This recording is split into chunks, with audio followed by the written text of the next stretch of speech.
Em nome do Pai, e do Filho, e do Espírito Santo.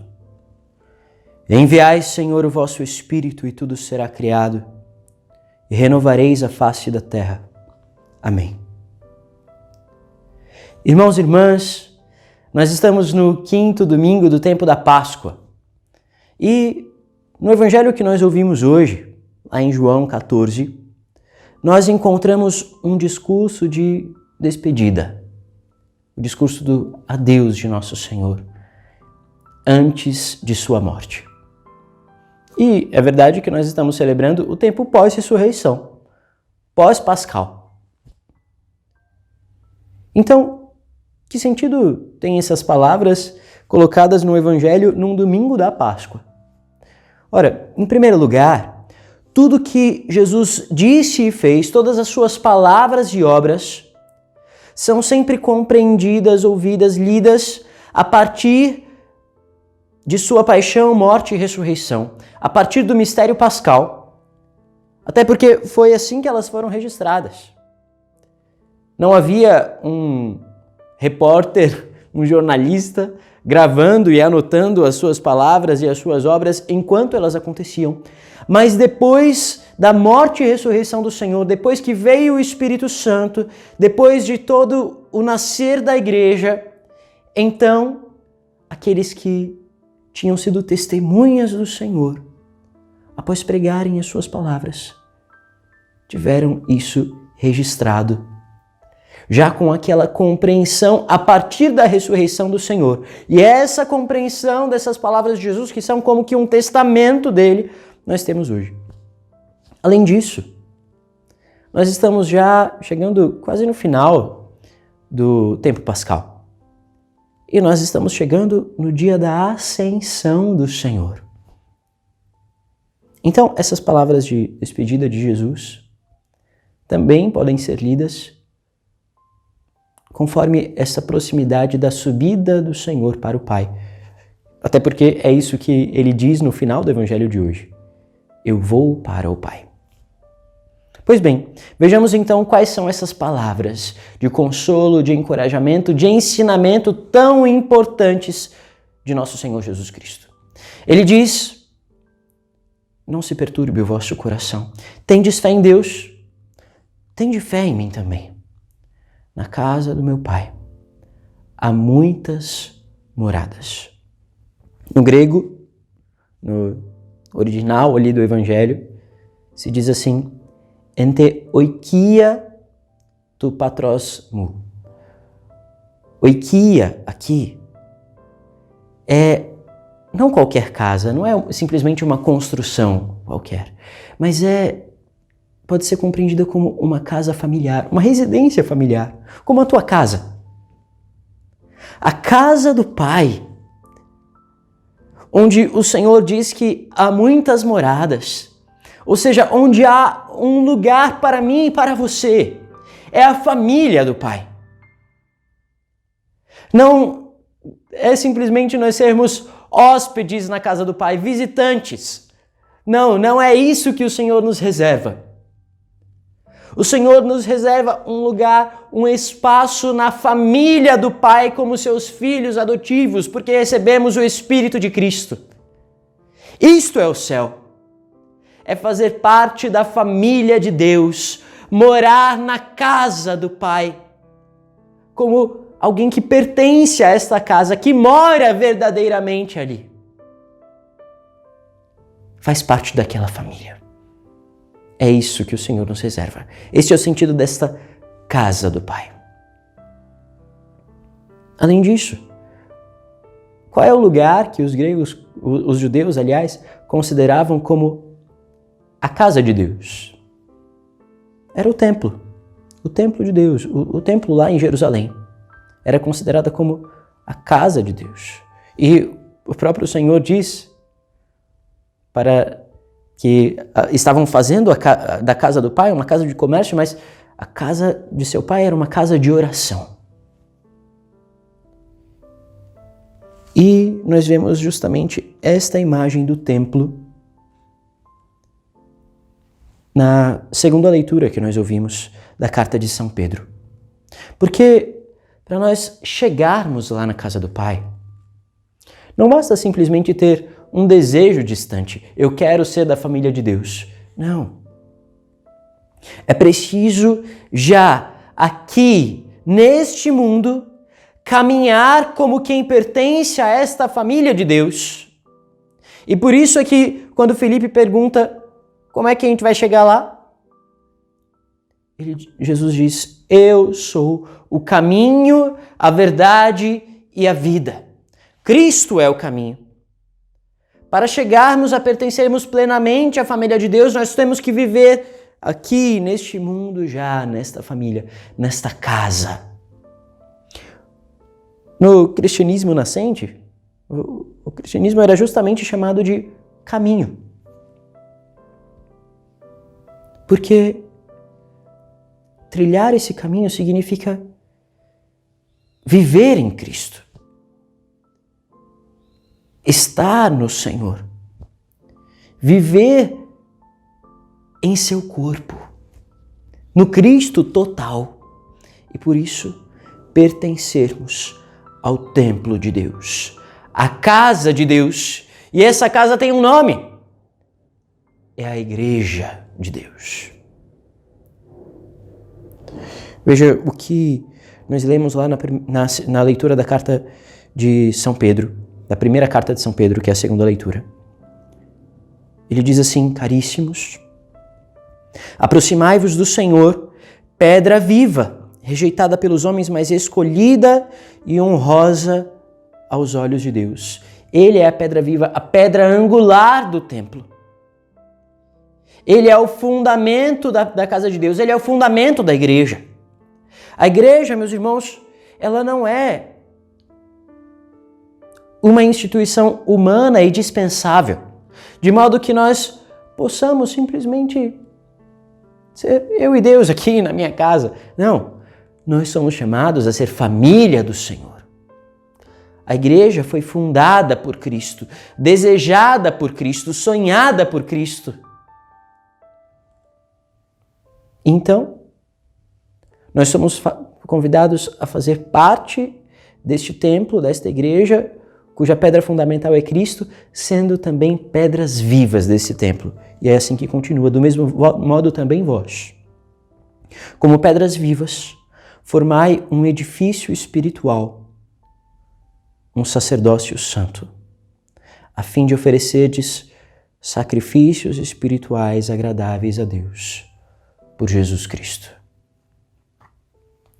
Como é, meus irmãos, que nós somos, de fato, pedras vivas, ou seja, parte desta construção da casa de Deus aqui neste mundo. Nos ligando a Jesus Cristo, que nos reconcilia com o Pai, sendo assim Ele o sumo sacerdote, o supremo sacerdote. E assim, nos ligando a Ele, todos nós batizados somos de algum modo também sacerdotes. Podemos também nos oferecer ao Pai. Os padres, os ministros ordenados, padres, bispos, sacerdotes, fazem parte do sacerdócio ministerial de Cristo. Ou seja, oferecem na pessoa de Cristo o próprio Cristo mesmo na Eucaristia pela igreja, pelo povo. Mas também existe um sacerdócio régio, como nós aprendemos nessa segunda leitura. É o sacerdócio comum dos fiéis, pelo qual você pode fazer da sua vida. E essa é, sobretudo, a missão do leigo. Fazer da sua vida, dos seus trabalhos cotidianos, das suas atividades mais comuns e corriqueiras, um sacrifício de louvor ao Senhor.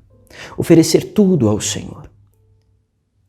Fazendo com que em tudo você seja igreja, membro vivo deste corpo. Que coisa linda é isso, meus irmãos. Perceber que nós somos igreja, não simplesmente, não somente quando nós vamos ao templo físico, mas nós somos parte de um templo espiritual, e você aí na tua casa agora, neste momento em que você está aí neste afastamento social, você é igreja porque está ligado à grande igreja, templo espiritual do Senhor, casa do Pai. Somos igreja se nos oferecemos constantemente ao Senhor. Somos igreja se espiritualmente estamos ligados à pedra fundamental, que é Cristo. E assim nós caminhamos nele. E no céu seremos todos essa mesma igreja que é a casa do Pai. Isso é algo muito importante que todo católico deveria compreender muito bem.